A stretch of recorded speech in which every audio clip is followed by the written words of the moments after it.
10 বছরের সম্পর্ক ভেঙে আজকে আমার ভালোবাসার মানুষটা অন্য কাউকে বিয়ে করতে চলেছে। আমার চোখের সামনে অন্য মেয়েকে বিয়ে করছে, আর আমি শুধু দাঁড়িয়ে দাঁড়িয়ে দেখছি। এছাড়া কী বা করতে পারি? মেয়ে দেখতে গেল, আমাকে সাথে নিয়ে গেল। গায়ে হলুদেও আমি তার হাতে মেহেদি পরালাম, হলুদ মেখে দিলাম, কিন্তু বুকের ভিতরটা বারবার দুমড়ে মুছড়ে যেতে লাগলো। কী জন্য আমার সাথে বেইমানি করলো তার সঠিক কারণটা যদি আমি জানতাম হয়তো অনেকটা ভালো হতো, কিন্তু সেটা জানার উপায় নেই। আমাকে শুধু বলেছিল, আমাকে ক্ষমা করে দিস মালিহা, আমি অনুরমাকে অনেক ভালোবেসে ফেলেছি আর তাকেই বিয়ে করতে চাই। ওকে রেখে যদি তোকে বিয়ে করি তাহলে তোর সাথে কখনো সুখী হতে পারবো না, কারণ তোর প্রতি আমার সেই ভালোবাসাটা কখনো আসেনি যতটা না আমার অনুরাতার প্রতি এসেছে। মনে মনে বেশ হাসলাম। আমাকে 10 বছরেও ভালোবাসতে পারেনি, আর আজকে নাকি অন্য একটা মেয়েকে 1 মাসে ভালোবেসে ফেলেছে, কিন্তু আমাকে ভালোবাসতে পারেনি। তাহলে 10টা বছর কিভাবে পার করলো? হায় রে বেঈমান, কতটা নিচে নামলে এমন বলতে পারে জানি না। আমাদের ভালোবাসাটা শুরু হয়েছিল 10 বছর আগে। তখন আমি ক্লাস 9-এ পড়ি। ভালোবাসা শব্দটার মানেই যখন বুঝতাম না, তখনই তাকে ভালোবেসেছিলাম। ভালোবাসা কি বুঝে ওঠার আগেই তাকে ভালোবাসার বন্ধনে জড়িয়েছিলাম। অরণ্য মানে আমার ভালোবাসা বলবো নাকি প্রাক্তন বলবো বুঝতে পারছি না। কোন শব্দটা উপযুক্ত হবে বললে সেটা আমি এই মুহূর্তে সিদ্ধান্ত নিতে পারছি না। যাই হোক, তাকে আমি মন উজাড় করে ভালোবাসি, তাই ভালোবাসা শব্দটাই না হয় ব্যবহার করলাম। অরণ্যের সাথে ভালোবাসা শুরু হয়েছিল আমি যখন 9ম শ্রেণীতে পড়ি, আর অরণ্য তখন 10ম শ্রেণীতে পড়তো। অরণ্য আমার চাচাতো ভাই। ছোটবেলা থেকে একই বাড়িতে বড় হয়েছি, একসাথে কত খেলেছি হিসেব নেই। সেদিন আকাশে বৃষ্টি হচ্ছিল, তাই বৃষ্টিতে ভিজতেছিলাম। তখন অরণ্য আমার কাছে আসলো। আমার কাছে এসে ঘালে একটা কষে থাপ্পড় দিয়ে বলে, এবার বৃষ্টিতে ভিজছিস কেন? সাদা কাপড় পরে বৃষ্টিতে ভিজতেছি, আর গায়ের বেশিরভাগ অংশ দেখা যাচ্ছে। মানুষকে শরীর দেখানোর খুব ইচ্ছা জাগছে, তাই না? যা ঘরে যা। সেদিন অরণ্যের প্রতি খুব রাগ হয়েছিল। রেগে মেগে ঘরে এসে কাপড় পাল্টে নিলাম। গালে সরটা ভালোই কষিয়ে দিয়েছিল, একটু ব্যথাও লাগছিল, কারণ আমি গালে সর একদম সহ্য করতে পারি না। কেন জানি না অরণ্যের প্রতি খুব অভিমান জমলো। অভিমানের হালকা বৃষ্টি ফোঁটা চোখের কোনো জমলো।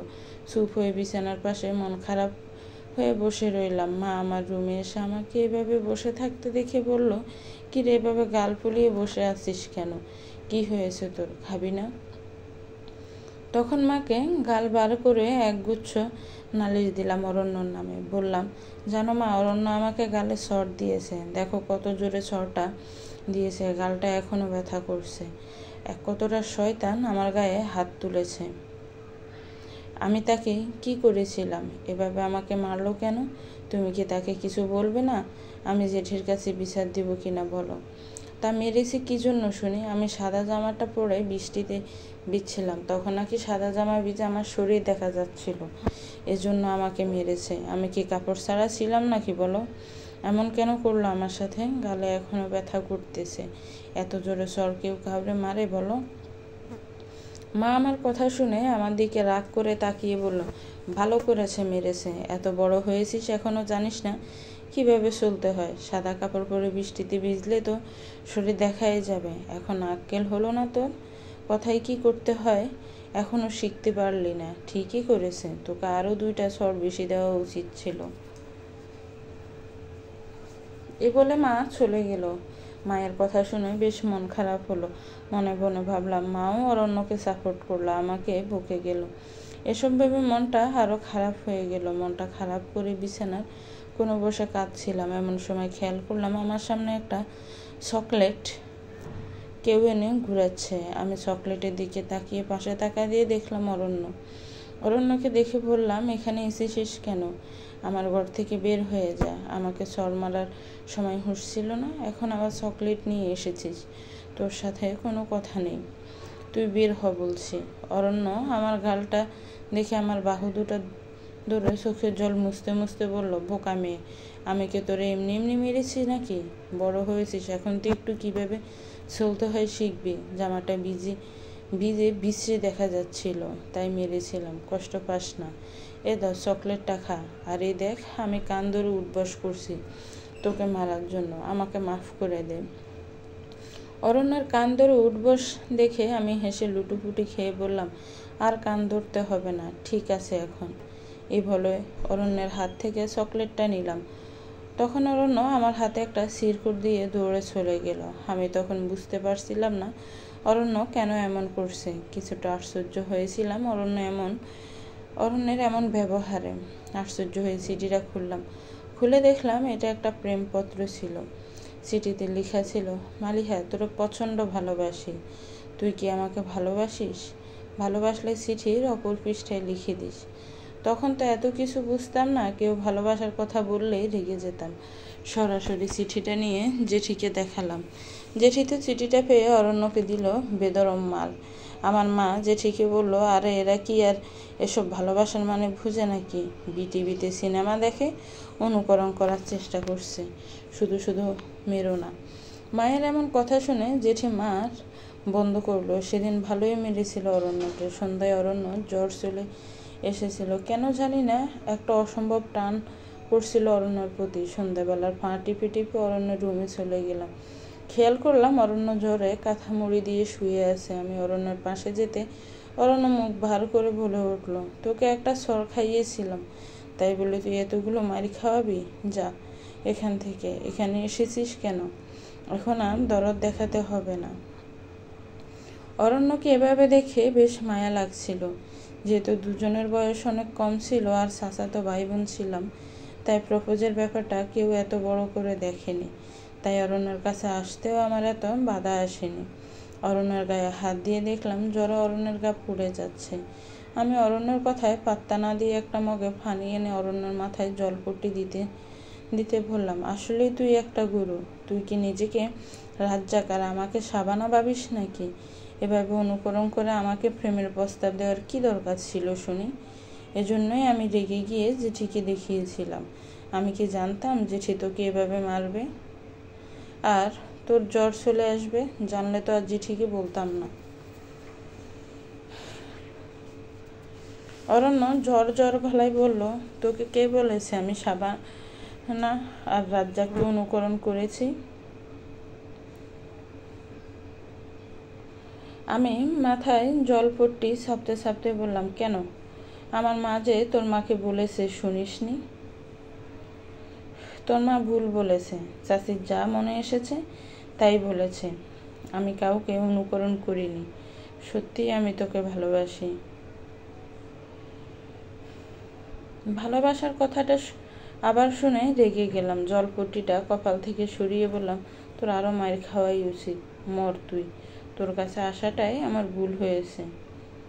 দূর চাই, কেন যে আসতে গেলাম, অসহ্য। এই বলে আমি আমার ঘরে চলে আসলাম। চলে আসার পরেও কেন জানি না অরণ্যকে অনেক মিস করতে লাগলাম। কেন জানি না মনে হতে লাগলো অরণ্য জ্বরে কিছু হয়ে গেলে তো আমার কষ্ট লাগবে। আমি তো অরণ্যকে ছাড়া থাকতে পারবো না। অরণ্যের কিছু হলে আমাকে কে চকলেট খাওয়াবে, এসব ভেবে কষ্ট পেতে লাগলাম। তাই আবার অরণ্যের রুমে গেলাম। অরণ্য জ্বর চোখে হালকা চোখ মেলে বলল, কিরে আবার এসেছিস কেন? তোকে বারবার কে আসতে বলেছে?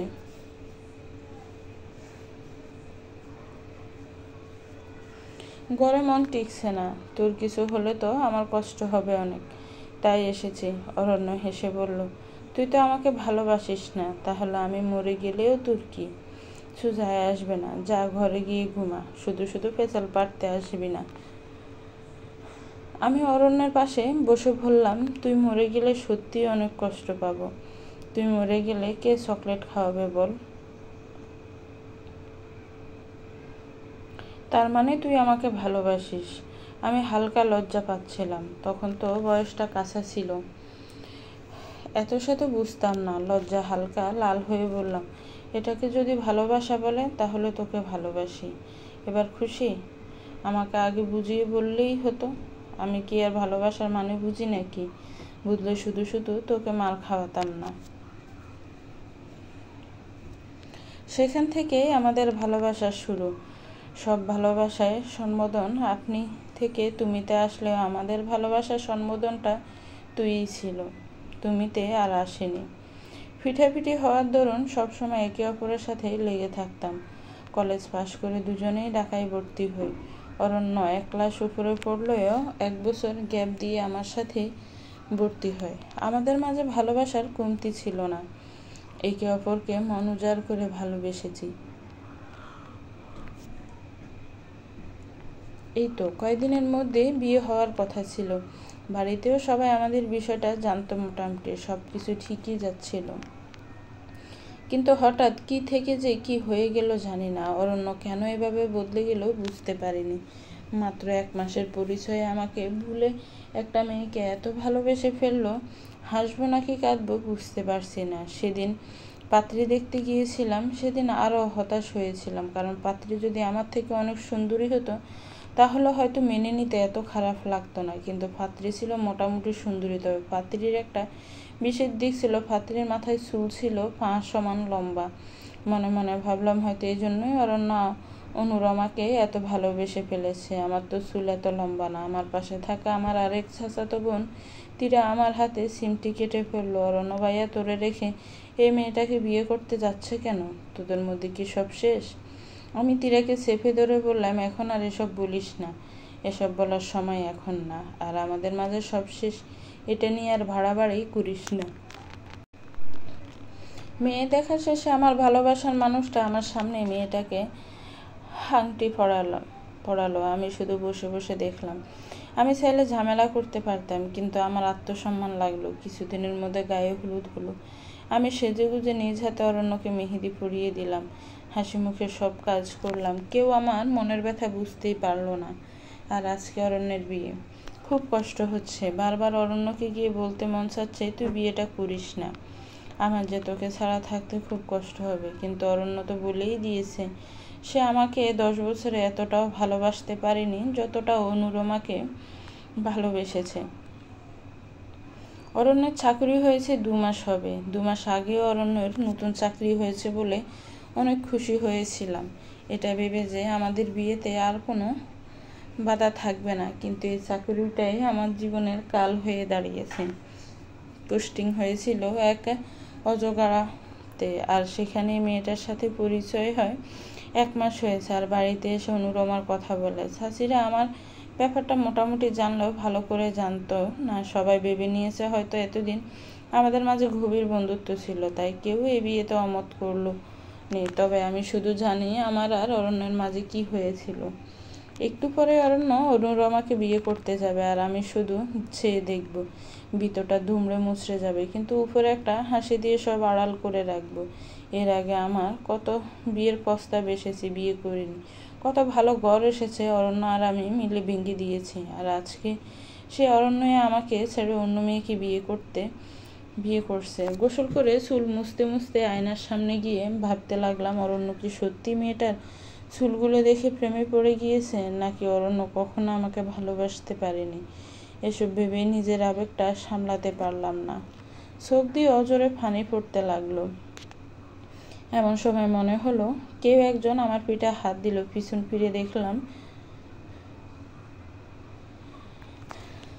পিছন ফিরে তাকিয়ে দেখলাম মা পিছনে দাঁড়িয়ে আছে।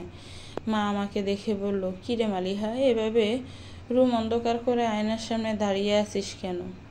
কি হয়েছে তোর, এত চুপচাপ হয়ে আছিস যে?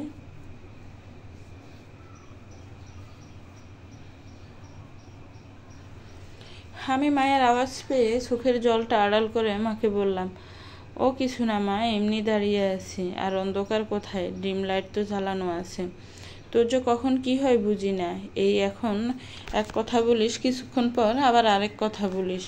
আমি গেলাম, তাড়াতাড়ি তৈরি হয়ে নে, বরযাত্রী হয়ে যেতে হবে তো। এ বলে মা বেরোতে নিলে দরজার সামনে মায়ের সাথে তীরার দেখা হয়। তীরাকে দেখে মা বলে উঠল, তুইও এখনো তৈরি হসনি? তুই আর মালিহা কখন তৈরি হবি শুনি? তোদের বলে আর পারি না, সব কাজে শুধু ঝামেলা করিস। এই তো কাকিমার শাড়ি নিয়ে এসেছি, এখনই পরে 2জন তৈরি হয়ে নেব, তুমি চিন্তা করো না। একটু তাড়াতাড়ি তৈরি হয়, যাওয়ার সময় তো হয়ে যাচ্ছে। আর বউয়ের বাসাটাও তো সে অজপাড়াগা। এই বলে মা বের হয়ে গেল। আর তীরা রুমে প্রবেশ করলো। রুমে ঢুকে তীরা দরজা লাগিয়ে দিয়ে লাইটটা জ্বালালো। আমার চোখের ফোলা ভাবটা তীরের চোখে পড়ে গেল। তীরা আমার চোখের ফোলা বাপটা দেখে বলল, কিরে মালিহা, অরণ্যের জন্য কষ্ট হচ্ছে বুঝি? তোদের কি থেকে কি হয়ে গেল বুঝলাম না, হঠাৎ এমন হয়ে যাবে বিষয়টা বুঝতেই পারিনি, বেশ এলোমেলো লাগছে বিষয়টা।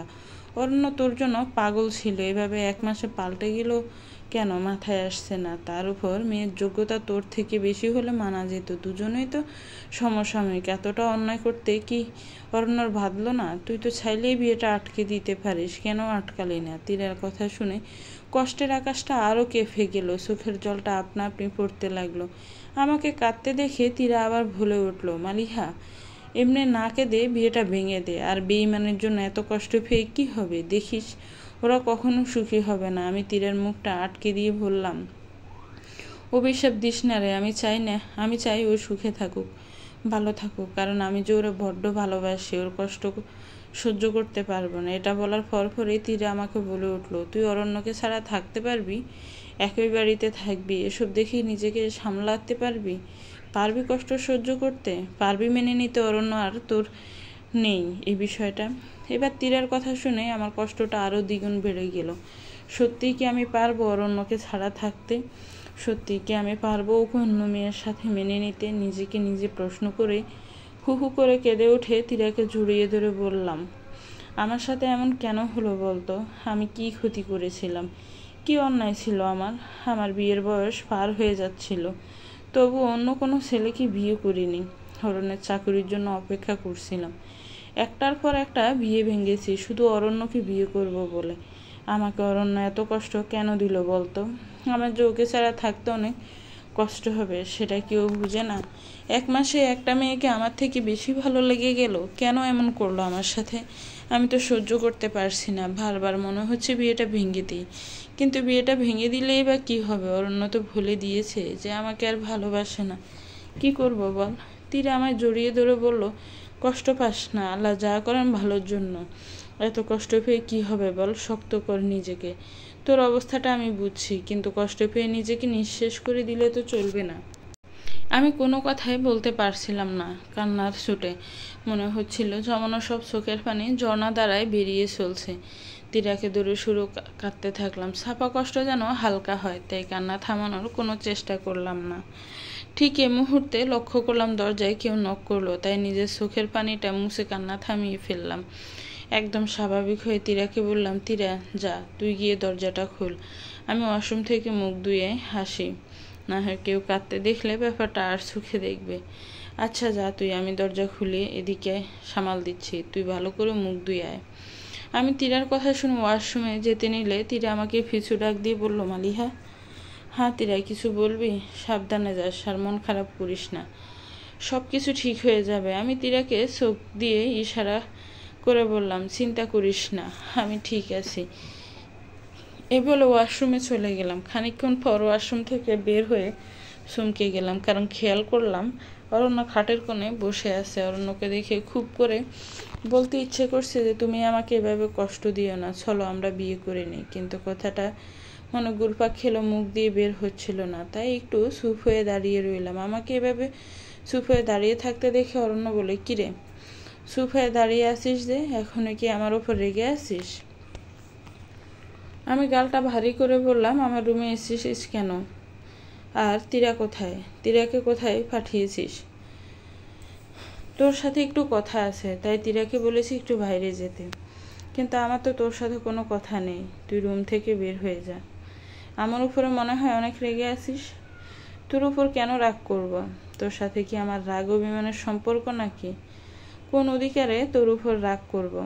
ইদানিং দেখা যাচ্ছে অনেক বড় বড় কথা বলতে শিখে গেছিস, মুখে তো বড় বড় কথার খই ফুটছে। দেখ অরণ্য, তুই বের হ, তোর ফেসাল এখন ভালো লাগছে না, একটু পর তোর বিয়ে, যা তৈরি হয়ে নে।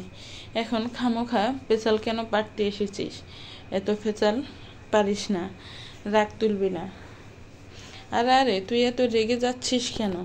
আর ঘর থেকে এভাবে বিদায় করে দিচ্ছিস কেন? তুই ঘর থেকে বের হবি নাকি আমি হব সেটা বল। কথাটা তো বলতে দে। কোনো কথা বলতে হবে না, তুই থাক, আমি গেলাম তীরাকে ডাকতে। এ বলে বের হতে নিতেই অরণ্য আমার হাতটা ধরে টান দিয়ে বলল, কথাগুলো শুনে যা। অরণ্য হাত টান দিতে আমার রাগটা মাথায় চড়ে গেল। রাগী কণ্ঠ অরণ্যকে বললাম, হাতটা ছাড় বলছি। তোকে কে অধিকার দিয়েছে আমার হাতটা ধরতে? হাত ছাড় বলছি।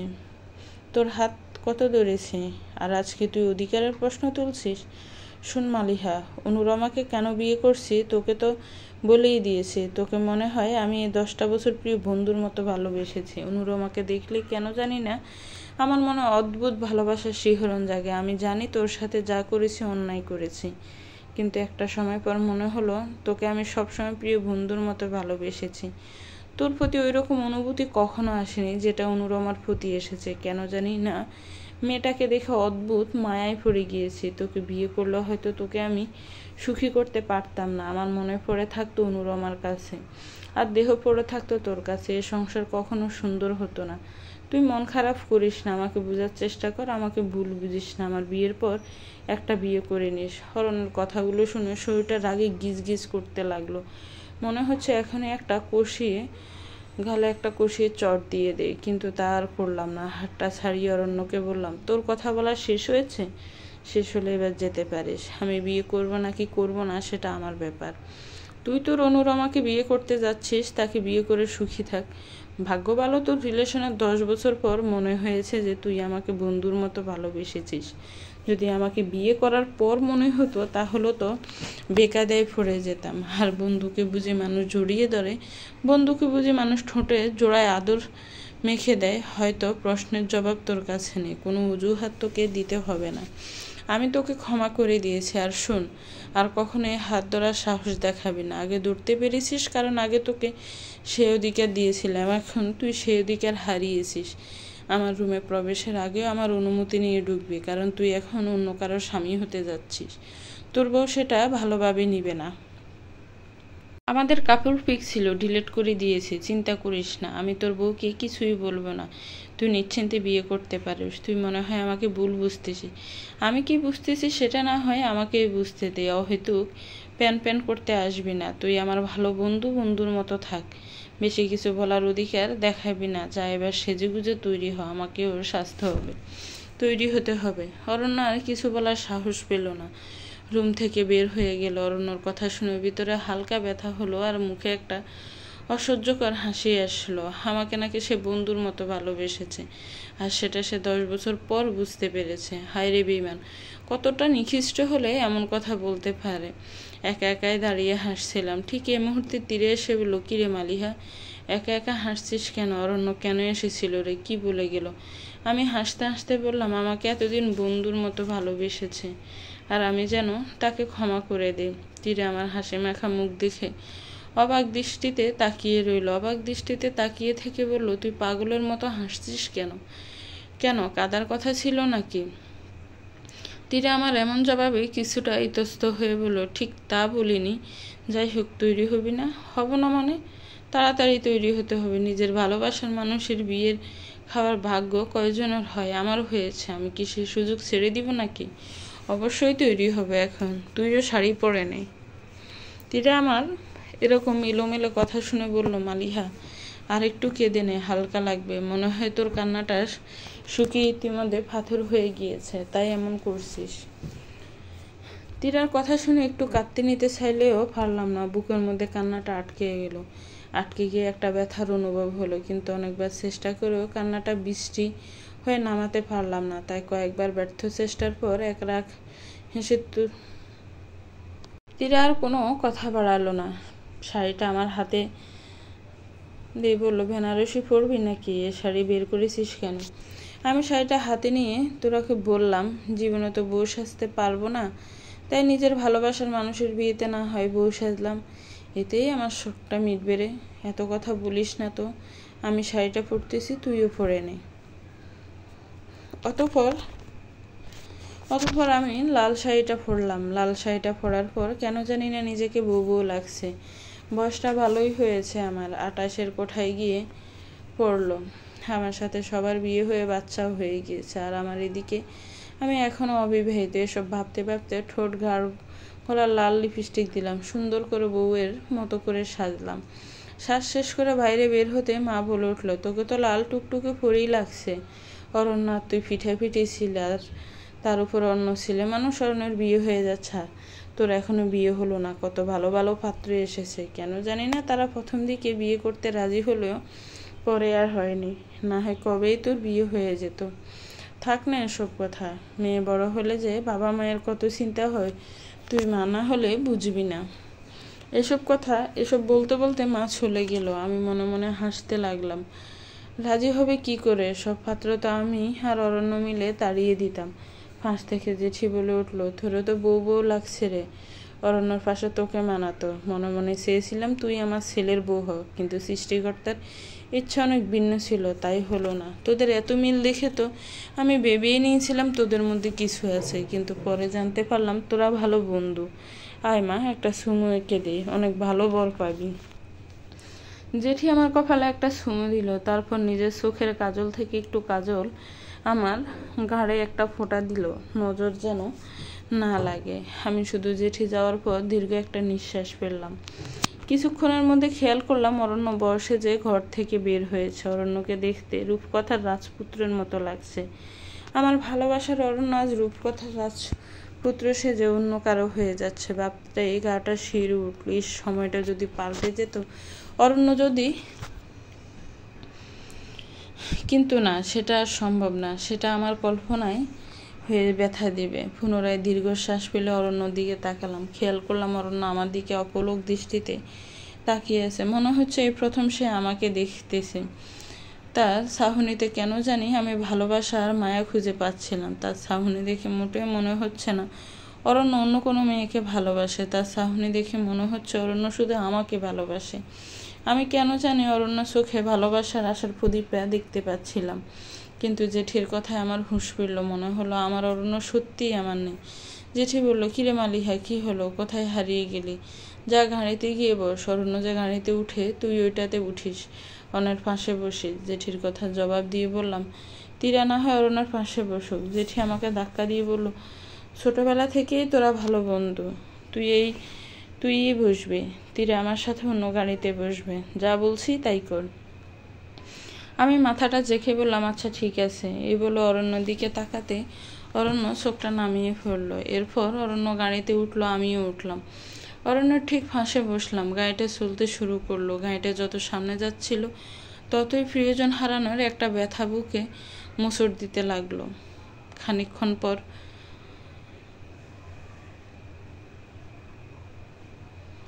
আর চোখে দেখলাম অরণ্য আমার দিকে তাকিয়ে আছে। আমিও আর নিজের আবেগ সামলাতে না পেরে অরণ্যের দিকে তাকালাম। অরণ্য চোখে কেন জানি না ভালোবাসার ছন্দ খুঁজে পাচ্ছিলাম। তবুও নিজেকে সামলে নিয়ে অরণ্য চোখ থেকে চোখ সরিয়ে নিচে তাকিয়ে রইলাম। অরণ্য আমাকে উদ্দেশ্য করে বলল, মালিহা, তুই কি আমার উপর অনেক রেগে আছিস? আমি অরণ্যর কথার কোনো জবাব দিলাম না, চুপ করে বসেই রইলাম। কিছুক্ষণ পর খেয়াল করলাম অরণ্য তার হাতটা আমার দিকে বাড়িয়ে দিচ্ছে। আমি নিজেকে সামলে শক্ত গলায় জবাব দিলাম, আমার দিকে একদম হাত বাড়াবি না।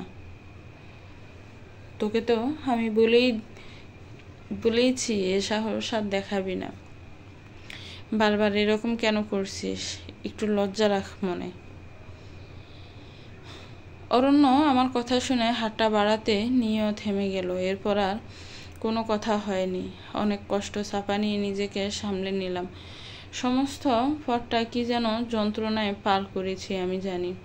অবশেষে গন্তব্যে পৌঁছালাম। গন্তব্যে পৌঁছে এবারে রীতিনীতি দেখে চমকে গেলাম। অদ্ভুত সব রীতিনীতি। এরকম রীতিনীতি আগে দেখিনি। বাড়ির সাজগোজটাও কেমন জানি পুরনো যুগের রাজাদের মতো। বাড়ির প্রধান ফটকে খেয়াল করলাম একটা হরিণের মাথা দিয়ে সাজানো হয়েছে। বিয়েবাড়ির ফটক এভাবে সাজানো হয় জানতাম না তো। গাড়ি থেকে নামতে যাব ঠিক এই মুহূর্তে একটা মেয়ে বলে উঠল, আরে আরে নামছেন কেন? এখনই নামবেন না। আমি বিস্মিত হয়ে জিজ্ঞেস করলাম, এখন নামবো না কেন? এবারের রীতি হচ্ছে কনে এসে সবাইকে শরবত পান করে নামাবে। আপনারা কেউ নামবেন না।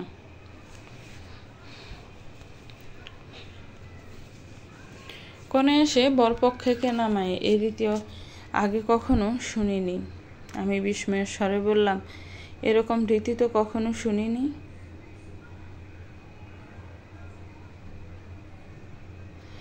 মেয়েটা একটা হাসি দিয়ে বলল, এটা কি কোনো সাধারণ কোনো বিয়ে নাকি? এটা তো আমাদের অনুরমার বিয়ে।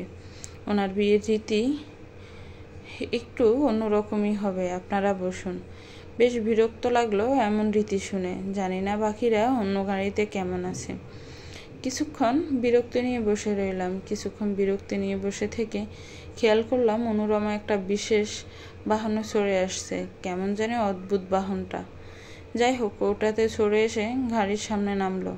তারপর গাড়ির দরজা খুললো। গাড়ির দরজা খুলে এক গ্লাস শরবত আমার দিকে এগিয়ে দিল।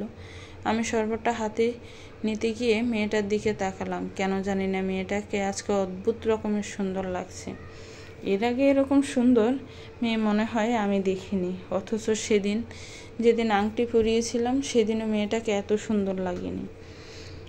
চোখ গেল মেয়েটার চুলের দিকে চোখ যেতে খেয়াল লম্বা চুলগুলো বিনুনি করা। আমি এসব খেয়াল করতে করতে অনুরমা আমাকে বলে উঠল, শরবতটা হাতে নিবে না? ও হ্যাঁ, নিচ্ছে। এরপর শরবতটা হাতে নিলাম। তারপর অনুরমা বলল, শরবতটা খেয়ে নামো, আর সম্পূর্ণ খেতে হবে, না হয় কিন্তু রীতি অনুযায়ী নামতে পারবে না।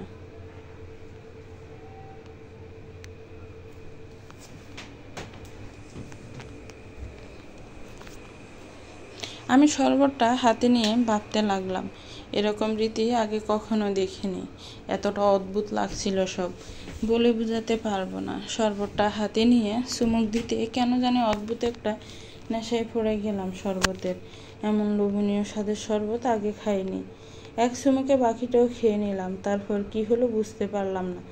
মাথাটা খুব ঝিমঝিম আর টলমল করতে লাগলো। টলমল মাথা নিয়ে গাড়ি থেকে নামলাম। তারপর একের পর এক শরবত দিতে লাগলো, আর বাকিরাও সবাই নেমে গেল। সবারই হয়তো একই অনুভূতি হয়েছিল কিনা কে জানি। তবে তীরে আমার কাছে এসে বলল, মালিহা, কেমন জানি অন্যরকম লাগছে সব। এই বাড়িটা কেমন জানি আজকে অদ্ভুত মনে হচ্ছে। তুই কি খেয়াল করেছিস অনুরমার চোখগুলো যেন কেমন?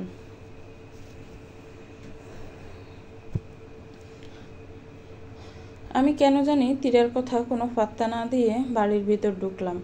বাড়ির ভিতর ঢুকতে চমকে গেলাম, কারণ বিয়ে বাড়িতে সবাই সাদা শাড়ি পরে আছে। কেমন অদ্ভুত বিয়ে। আমি জেঠির কাছে গিয়ে বললাম, জেঠি, বিয়ে বাড়িতে এরকম অদ্ভুত সাদা শাড়ি পরে আছে কেন সবাই?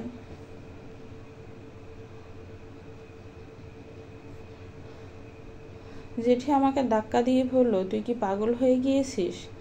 সাদা শাড়ি পরবে কেন? সবাই তো ঠিকই আছে। আমি জেঠির কথা শুনে অবাক হয়ে তাকিয়ে পুনরায় দেখলাম সবাই সাদা শাড়িই পরে আছে। তীরের কাছে গিয়েও জিজ্ঞেস করলাম। তীরও বলল, সব ঠিক আছে। তাহলে আমি এমন দেখছি কেন? নজর গেল অনুরমার দিকে। খেয়াল করলাম অনুরমার মাথার চুলগুলো নড়ছে সাপের মতন। চোখগুলো সত্যিই অদ্ভুত।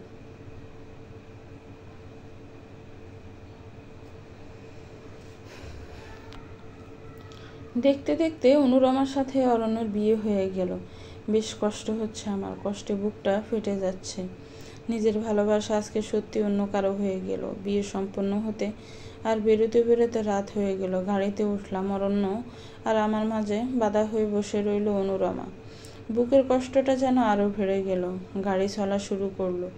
বাড়িটার কিছু পথ এসে খেয়াল করলাম একটা তীরচিহ্ন রাস্তায় আঁকা। তীরচিহ্নটা পার করতেই খেয়াল করলাম আমার মাথার সকল ঝিমুনি চলে গেল। একদম স্বাভাবিক হয়ে গেলাম। কেন জানি না মনে হলো আমি এতক্ষণ একটা ঘুরেছিলাম। কি হয়েছিল আমার বুঝতে পারছিলাম না। মনে মনে ভাবতে লাগলাম যে শরবতটা খাওয়ার পর আমার এমন কেন হলো। কেন মনে হলো সেটা কোনো স্বাভাবিক বাড়ি না। এসব ভাবতে ভাবতে অনুরমার দিকে তাকিয়ে দেখলাম অনুরমাকে এতটা অদ্ভুত সুন্দরী লাগছে না, যেটা অনুরমার বাড়িতে লেগেছিল। তাহলে আমি কি অরণ্যকে নিয়ে বেশি ভাবছি? বেশি ভাবনার ফলে কি এমন হচ্ছে? চুপ হয়ে বসে বসে এসব ভাবতে লাগলাম। হঠাৎ অনুরমা আর অরণ্যের কথার আওয়াজে ভাবনার আকাশ থেকে ফিরে আসলাম। বেশ সুন্দর করে কথা বলছে দুজন। কত সুখী তারা। আর আমি এদিকে জ্বলে পুড়ে মরছি। অনুরমা আমার দিকে তাকিয়ে বলল, কি ব্যাপার, তুমি আমার সাথে তেমন কথা বলছো না যে? তুমি কি আমার উপর রেগে আছো? আরে না, রাগ করবো কেন? কি থেকে কি বলবো বুঝে উঠতে পারছি না। তুমি নিশ্চয় মালিহা। অরণ্যের মুখে তোমার কথা অনেক শুনেছি। তোমাকে দেখার অনেক ইচ্ছে ছিল। আংটি পরানোর দিন দেখেছি, তবে লজ্জায় তোমার দিকে এত তাকায়নি। আজকে মন ভরে দেখলাম, বেশ সুন্দরী তুমি। অনুরমার কথাগুলো একদম স্বাভাবিক মনে হলো। মনেই হচ্ছে না এর মধ্যে কোনো অদ্ভুত বিষয় আছে।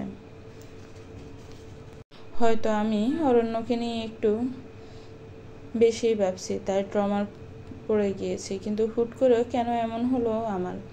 এসব প্রশ্ন মনে ঘুরপাক খেতে লাগলো। চুপ করে বসে রইলাম, কোনো জবাব দিলাম না অনুরমার কথার। অনুরমা পুনরায় বলে উঠল, তুমি কি আমার উপর রাগ করেছ? এভাবে চুপ হয়ে আছো যে?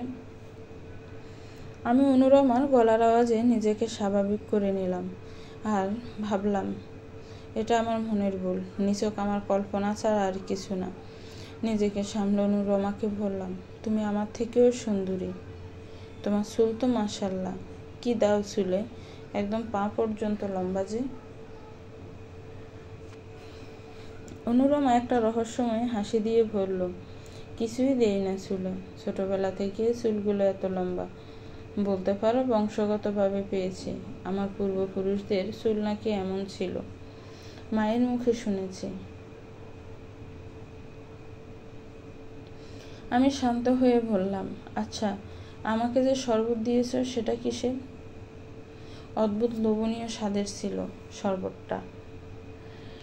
শরবতটা খাওয়ার পর এর স্বাদের প্রেমে পড়ে গিয়েছি। অনুরমা হাসতে হাসতে বলল, ওইটা শুধু তোমার জন্যই বানিয়েছিলাম। ওইটা আমাদের বাড়ির পিছনে একটা ফল গাছ আছে, ওই ফল দিয়ে বানানো। বাকিরা সবাই লেবুর শরবত খেয়েছে।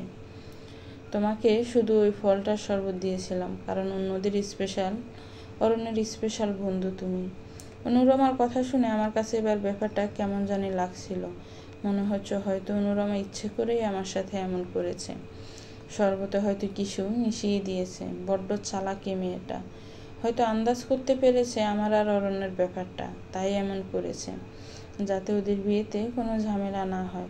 খুব রাগ হলো অনুরমার প্রতি। অনুরমার কথার কোনো জবাব না দিয়ে বাইরের দিকে তাকিয়ে রইলাম। অনুরমা আমার মুখটা তার হাত দিয়ে অনুরমার দিকে ফিরিয়ে বলল, আমার উপর রাগ করলে নাকি?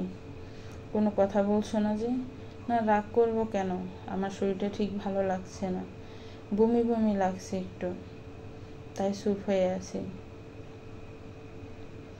ও তাই বলো? আমারও একটু গা গুলাচ্ছে। অনুরমার গা গুলাচ্ছে এটা শোনার সাথে সাথে অরণ্য বলে উঠল, অনুরমা, গা গুলালে আমার কাঁধে মাথা রাখো, তাহলে ভালো লাগবে। বাহ, কত ভালোবাসা! আমি যে বললাম আমার বমি বমি লাগছে, আমাকে তো একটা ভালো বললো না, মালিহা একটু শুয়ে রেস্টে নে। আর আগে যখন একটু অসুস্থ হতাম তখন আমার জন্য অস্থির হয়ে যেত, আর আজকে এত বদলে গেল। মাত্র 1 মাসের ব্যবধানে এসব ভাবতে লাগলাম। চোখের কোণে হালকা জল নিয়ে তাকিয়ে দেখলাম অনুরমা অরণ্যর কাঁধে মাথা রেখে শুয়ে আছে।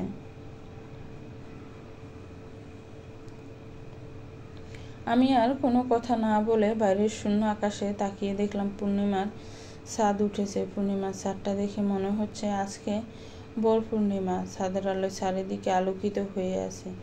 দেখতে দেখতে পথ চলতে চলতে ঠিক রাত 2টায় বাড়িতে এসে পৌঁছালাম। বাড়িতে আসার পর পুনরায় অবাক হলাম, কারণ আকাশের চাঁদটা কেন জানি আকাশে নেই। সমস্ত বাড়িতে নিকষ কালো অন্ধকার নেমে এসেছে। জেঠি আমাকে বলল, মালিহা, মোবাইলের টর্চটা জ্বালাতো, কিছুই দেখতে পারছি না। আমি মোবাইলের টর্চ জ্বালাতে জ্বালাতে বললাম, একটু আগে বাড়িতে বসে দেখলাম পূর্ণিমার চাঁদ উঠেছে, আর এখন দেখি চাঁদ নেই। কোথায় গেল চাঁদটা, বলো তো জেঠি? আমার কথা শুনে জেঠির আগে মা বলে উঠল, কিরে মালিহা, তোর কি মাথা গিয়েছে নাকি? অমাবস্যার রাতে চাঁদ দেখলি কিভাবে?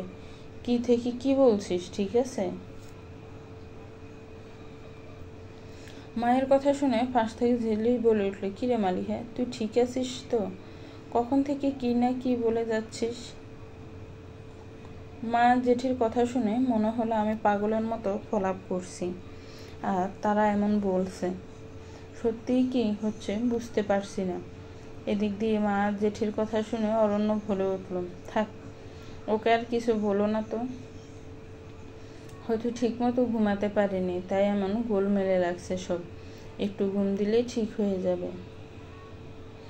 আর মালিহা, লাইটটা জ্বালিয়ে, বাড়ির একটা লাইট জ্বালিয়ে দে, বেশ অন্ধকার চারপাশ।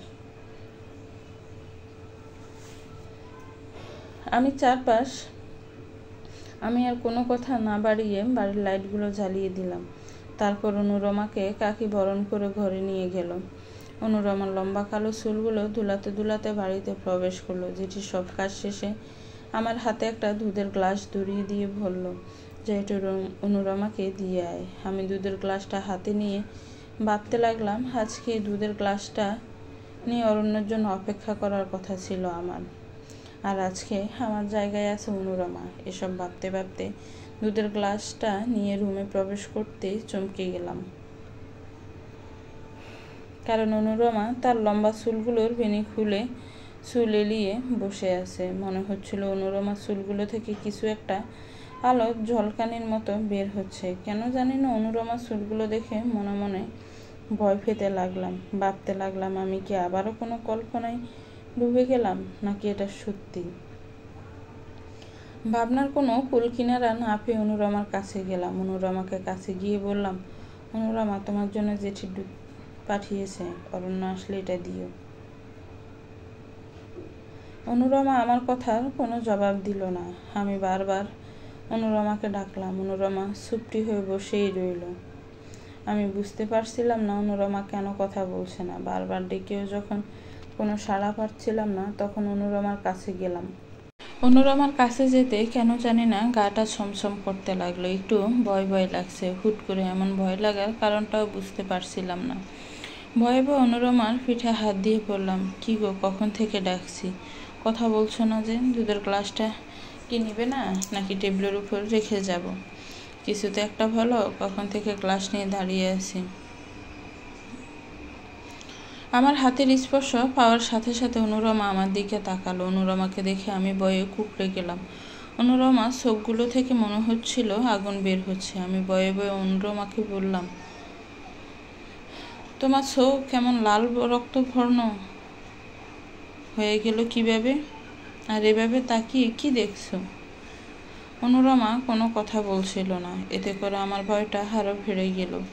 ভয়ে দুধের গ্লাসটা হাতে পড়ে গেল। আমি দুধের গ্লাসটা ফেলে দিতেই মনে হলো অনুরমার চোখ থেকে কিছু একটা বের হয়ে আমার চোখে প্রবেশ করলো। অনুরমার চুলগুলো পরক্ষণে কিভাবে যেন আপনা আপনি বিনুনি হয়ে গেল, আর বিনুনিটা দিয়ে আমাকে ফেঁসিয়ে ধরলো। আমার দম বন্ধ হয়ে যেতে লাগলো। আমার মাথায় ব্যথা হতে লাগলো। কোনো রকমে ওমাগো বলে চিল্লানি দিতে জেঠি রুমে প্রবেশ করে বলল, কিরে মালিহা, এভাবে দুধের গ্লাস হাতে নিয়ে চেঁচিয়ে উঠলে কেন? তোকে না বললাম গ্লাসটা অনুরমাকে দিতে? কিন্তু তুই গ্লাসটা না দিয়ে এখনো দাঁড়িয়ে আছিস কেন? কি হয়েছে তোর?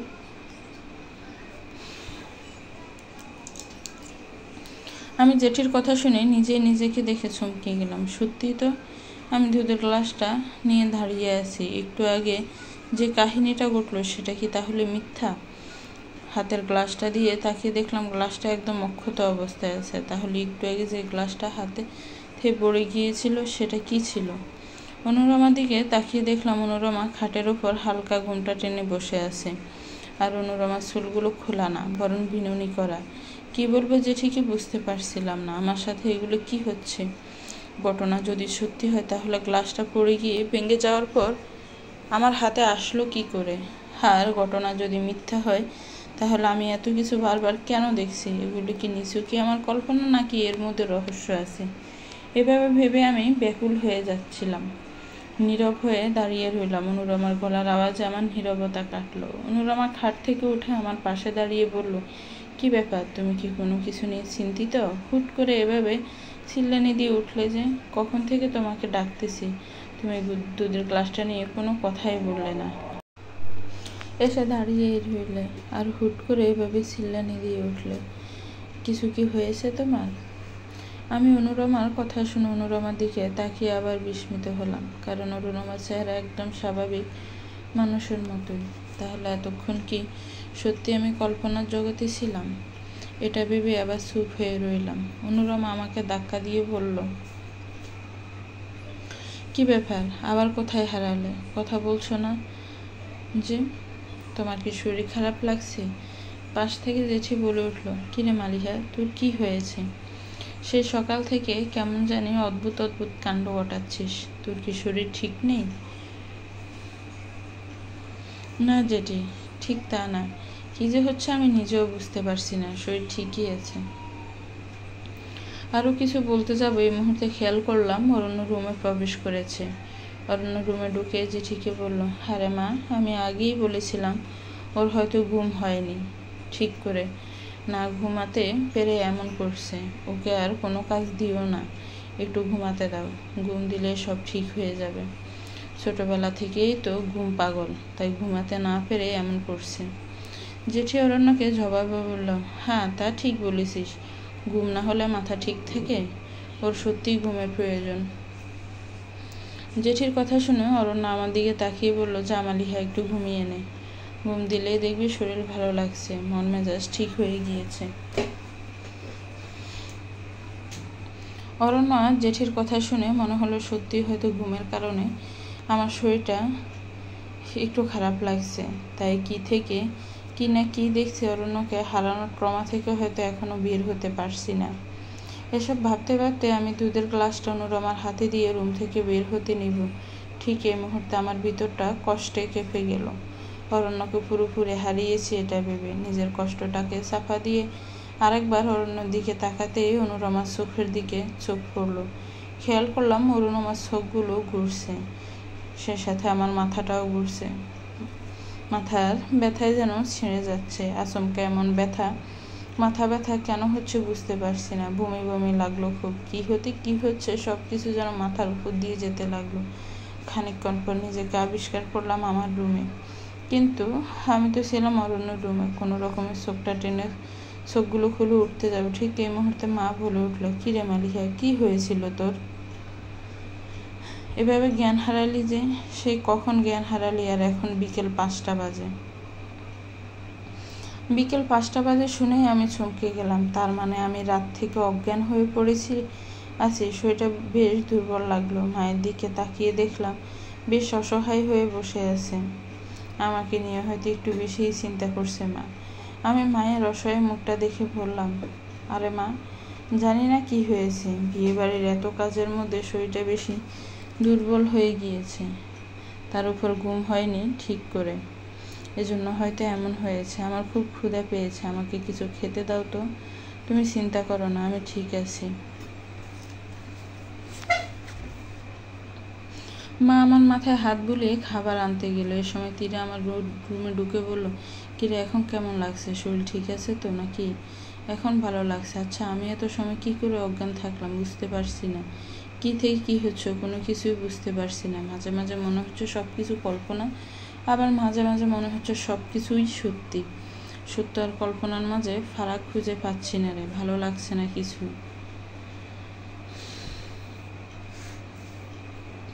তীরা আমার পাশে বসে আমার কপালটায় হাত দিয়ে বলল, না, জ্বর নেই, মনে হচ্ছে অরণ্যের ট্রমা থেকে বের হতে পারছিস না, তাই এমন হচ্ছে। অরণ্য অন্য কারো হয়ে গিয়েছে, এই শোকটা সামলাতে পারছিস না তো, তাই হয়তো জ্ঞান হারিয়েছিস। মালিহা, এভাবে নিজেকে কষ্ট দিয়ে কি লাভ বল? তুই তো এভাবে কষ্ট পাচ্ছিস, আর অরণ্য ঠিকই অনুরমাকে নিয়ে হাসছে, খুশিতে আছে। গিয়ে দেখ সাদা তারা কত সুখে আছে। ওই বেইমানটার কথা ভেবে তুই নিজের এই হাল কেন করছিস? অরণ্যর কথা শুনতে বুকটা কষ্টে ফেটে গেল। অরণ্যকে হারিয়ে ফেলেছি ভাবতেই যেন মনটা বেকুল হয়ে পড়ল। বুক ফেটে কান্না বের হতে লাগলো। নিমিষে কান্নায় ভেঙে পড়লাম। তীরাকে জড়িয়ে ধরে বললাম, আমার সাথে এমন কেন হলো? আমার অরণ্য আমাকে ছেড়ে কেন গেল? আমার অরণ্যকে ছাড়া থাকতে যে আমার বেশ কষ্ট হচ্ছে। আচ্ছা, অরণ্য কি বুঝতে পারছেন আমার ভিতরটা পুরো ছাই হয়ে যাচ্ছে? কি করে পারলো এভাবে বদলে যেতে? কি করে পারলো 10 বছরের সব স্মৃতি মুছে দিতে? কি করে পারলো আমার সাথে কাটানো দিনগুলো ভুলে যেতে? কই, আমি তো কিছুই ভুলতে পারছি না। আমি তো আমার অরণ্যের ভালোবাসা মাখা দিনগুলো ভুলতে পারছি না। কেন এগুলো আমার মনে হচ্ছে বারবার? বলতো, অরণ্যকে কেন ভুলতে পারছি না বলতো? কেন মনে হচ্ছে আমি একটা দুঃস্বপ্ন দেখছি? আমার অরণ্য আমার সাথে এমন করেনি। কেন মনে হচ্ছে আমার অরণ্য আমাকেই ভালোবাসে? এগুলো সব মিথ্যা, বল না এগুলো মিথ্যা। আমার অরণ্যকে ফিরিয়ে দে না, আমি যে অরণ্য ছাড়া থাকতে পারছি না। আমার কলিজাটা যে ফেটে যাচ্ছে, আমার মনটা যে দ্বিখণ্ডিত হয়ে গিয়েছে। 10টা বছরের ভালোবাসা কাছে 1টা মাসের ভালো লাগা বড় হয়ে গেল। হে তীরা, বল না অরণ্যকে আমার ওকে ছাড়া থাকতে কষ্ট হচ্ছে। তুই আর কষ্ট পাস না, তুই একটু শক্ত হয়। এভাবে ভেঙে পড়লে চলবে না মালিহা। কেন শুধু শুধু নিজেকে এভাবে কষ্ট দিচ্ছিস বলতো? এসব করলেও আর তোর অরণ্য ফিরে আসবে না। তোর অরণ্য এখন অন্য কারো একটা মনে নিতে শিখ। বেঈমানদের কাছে 10 বছর কিছুই না। শুধু শুধু বেঈমানটার জন্য কষ্ট পেয়ে নিজের ক্ষতি করিস না। এসব বলতে বলতেই তীরা মাকে দেখে বলল, মালিহা কান্না থামা, কাকি আসছে। কাকি এভাবে কাঁদতে দেখলে 1000 প্রশ্ন করবে। এত প্রশ্ন উত্তর দিতে পারবি না এখন। নিজেকে সামলে নে, যা হয়েছে তো হয়েছে, এটা নিয়ে আর ভেবে কষ্ট বাড়াস না।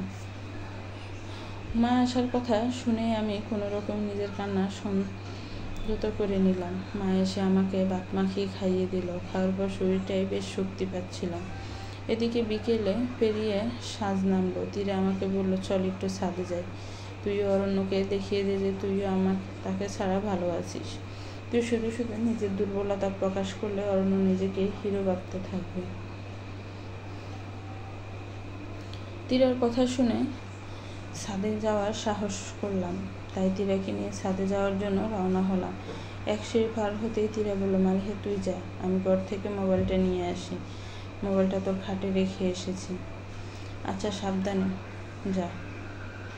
তীরা চলে যাওয়ার পর আমি সিঁড়ি বেয়ে ছাদের উপরে উঠে চমকে গেলাম। বিস্মিত হয়ে খেয়াল করলাম।